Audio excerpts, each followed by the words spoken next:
Hello दोस्त, मैं कुमकुम Pandey spiritual science में आपका हार्दिक स्वागत करती हूँ। आज मैं आपको वट सावित्री व्रत के विषय में बताने जा रही हूँ। एक स्त्री जो दृढ़ प्रतिज्ञा के प्रभाव से यम द्वार पर से गए हुए पति को भी लौटा लाई हो, ऐसे पतिव्रता व्रत को सावित्री व्रत के नाम से जाना जाता है। यह हर स्त्रियां कर सकती हैं, अपने सौभाग्य के लिए कर सकती हैं।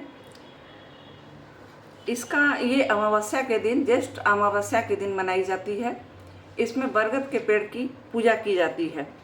कहा जाता है कि इस पर्व को करने से स्त्री में वैधव्यता नहीं होती और वो हमेशा सौभाग्यवती रहती है।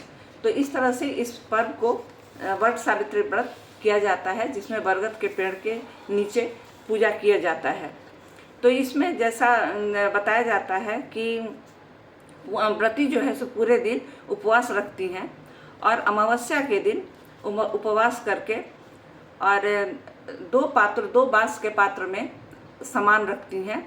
एक पात्र में सप्तधान रखती हैं, मौसमी फल रखती हैं या जो पूजा करने की चीज़ें हैं वो रखती हैं, और दूसरे में दान का सामग्री रखती हैं। दूसरे जो बांस का पात्र है उसमें दान की सामग्री रखती हैं, जैसे कपड़े हुए, फल हुए, श्रृंगार का सामान हुए, तो इनको रखती हैं और उसे पीले वस्त्र से दोनों को ढक देती हैं। फिर इस तरह से वो उनकी पूजा करती हैं। बरगद के पेड़ के पास जाती हैं, कच्चे सूता उनके पास रहता है, उससे उनकी पूजा करती हैं। और मौसमी फल जो मिलते हैं उसमें जैसा विधान है कि जो मौसम के अनुसार जो भी चीज़ जो हमारे यूज़ के जो चीज़ हो, जो उपयोग की चीज़ हो, उसका हम दान करते हैं। तो सबसे पहले हम वहाँ पर सत्यवान और सावित्री की मूर्ति स्थापित करते हैं बरगद के पेड़ के नीचे। फिर उनकी पूजा करते हैं, अक्षत और गंध आदि से पूजा करते हैं, धूप दीप नैवेद्य चढ़ाते हैं और फिर उनकी पूजा करते हैं। जो फल फूल जो हम ले जाते हैं चढ़ाने के लिए, उसको पहले चढ़ाते हैं और फिर जो दूसरे पात्र में जो हम जो फल फूल या जो दान की सामग्रियाँ जो रखते हैं, जैसे श्रृंगार के वस्तु या कपड़े या जो जिससे जितना सामर्थ्य है उसके अनुसार जितना दान कर सके वो चीज़ रखते हैं, उसको फिर हम दान करते हैं। तो इस तरह से पूजा करते हैं और फिर कच्चे सूत से हम जो वृक्ष है उसकी परिक्रमा करते हैं। कच्चे सूत के साथ परिक्रमा करते हैं और 108 बार हम लपेटते हुए, कच्चे सूत को लपेटते हुए हम वृक्ष का परिक्रमा करते हैं और फिर उनका आशीर्वाद लेते हैं। तो इस तरह से हम बरगद के पेड़ की हम पूजा करते हैं और फिर अपने पति के दीर्घायु की कामना करते हैं। कहा जाता है कि सत्यवान जो थे सो धूम्रसेन के पुत्र सत्यवान थे और सत्यवान से ही सावित्री की पूजा हुई थी। वो जंगल में एक बार गए थे तो उनको सर्प ने डस लिया था, जिससे कि उनकी मृत्यु हो गई थी।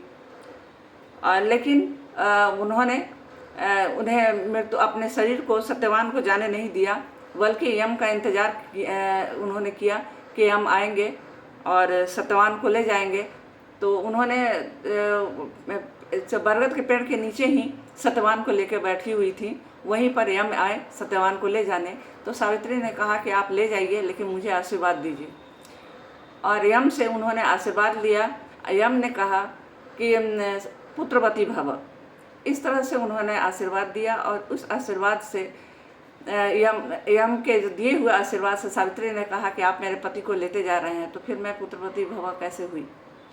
इस तरह से यम अपने ही बातों में, अपने ही आशीर्वाद में के कारण वो अपने ही बातों में घिर गए और यम को सत्यवान को छोड़ना पड़ा, उन्हें जीवित करना पड़ा।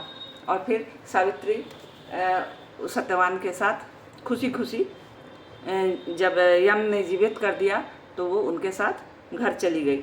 फिर वो पुत्र पौत्र आदि से उसका घर सुशोभित हुआ, उसको पुत्र भी हुआ, पौत्र भी हुआ और घर पे धन धान्य से खुशी से रहने लगी।